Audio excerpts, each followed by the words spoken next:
Thierry Philippona, bonjour. Bonjour. Vous êtes directeur de l'Institut Friedland, président du Forum français pour l'investissement responsable et vous venez de publier Le capital de l'abondance à l'utilité aux éditions Rue de l'Échiquier. Alors le constat de départ de ce livre, pour le simplifier à l'extrême, c'est que les marchés financiers regorgent aujourd'hui de liquidités, notamment en raison des politiques de quantitative easing. Et pourtant, il n'y a que très peu d'impact sur l'économie réelle. Alors la première question, c'est la question que tous les économistes se posent depuis déjà quelques temps, c'est où vont toutes ces liquidités, où va l'argent?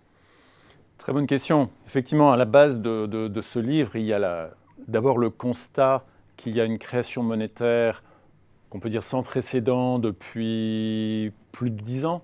À titre d'illustration, entre 2010 et 2015, le bilan de la Réserve fédérale, la Banque centrale américaine, est multiplié par 6.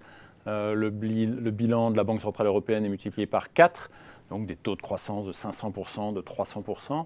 Et pendant ce temps-là, l'investissement productif, il croît entre 30 et 40% selon qu'on est dans la zone euro ou dans la zone américaine. Et puis le PIB entre 40 et 60% sur ces périodes de 15 ans. Donc on voit une dichotomie considérable entre la création monétaire et l'impact économique. Donc la question, c'est que se passe-t-il? Voilà. Et puis à la base de ce livre, il y a une autre question qui est le fait d'essayer de regarder le capital non pas en disant je suis pour et il est toujours merveilleux et il est inattaquable, ou je suis contre et c'est le grand Satan, mais de le regarder pour ce qu'il est, c'est-à-dire un outil. Donc la question, pour reprendre votre interrogation, c'est de savoir ce que l'on fait de l'outil qui s'appelle le capital monétaire. Est-ce qu'on le transforme en capital financier?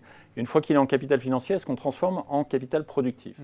Et la réponse à votre question, c'est que quand on regarde, et ce livre est un petit peu construit, j'ai envie de dire, comme une enquête sur le chemin de l'argent, les étapes différentes, la monnaie, les instruments financiers, et puis le capital productif, c'est-à-dire les outils de production dans les entreprises, on s'aperçoit qu'il y a comme des fuites dans le système. C'est-à-dire qu'on crée beaucoup d'argent, mais il y a relativement peu, si on prend une comparaison avec une canalisation d'eau, c'est comme s'il y avait des fuites dans le système et il n'y a plus qu'un petit filet d'eau qui arrive jusqu'à l'entreprise. Mais alors, où est-ce que ces fuites partent ?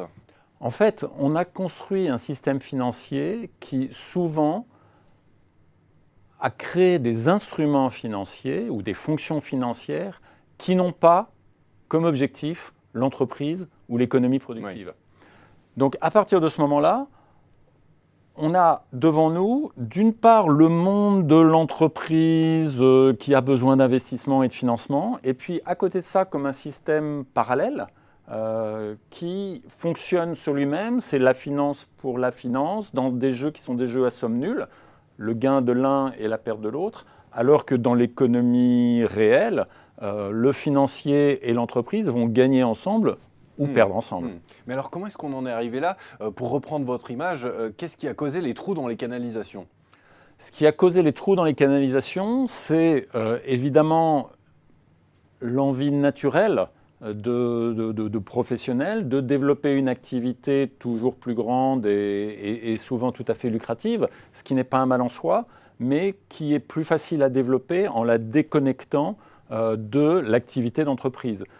Il est clair qu'il est plus facile de créer certains produits financiers qui ne vont pas avoir comme objet, j'aime bien le mot destination, comme destination finale le financement d'une entreprise, que de faire l'inverse. Les retombées seront plus rapides aussi. Les retombées sont plus rapides, ça évite à faire toute cette analyse économique, financière, de la pertinence d'un projet économique, qui est bien sûr quelque chose de beaucoup plus long, de moins certain aussi, de moins mathématique, parce que la vie réelle n'est pas totalement mathématisable.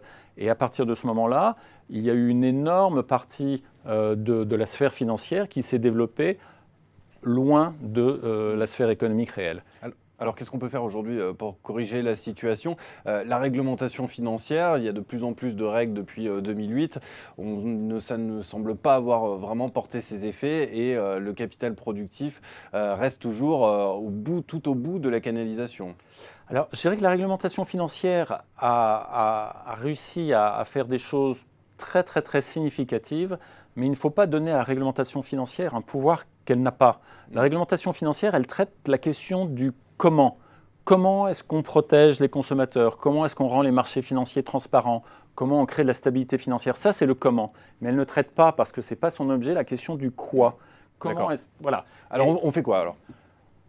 On en prend conscience et le but de ce livre est très analytique. Il n'a pas pour but d'être militant dans un sens ou dans l'autre. Il essaye de regarder comment fonctionnent les choses. Donc déjà prendre conscience de ce dont il s'agit et puis après ça, d'agir pour promouvoir cette partie importante, très importante de la finance qui a pour but d'allouer le capital à l'économie productive. Et là, il faut absolument favoriser, évidemment, tout ce qui va allouer le capital à l'économie productive.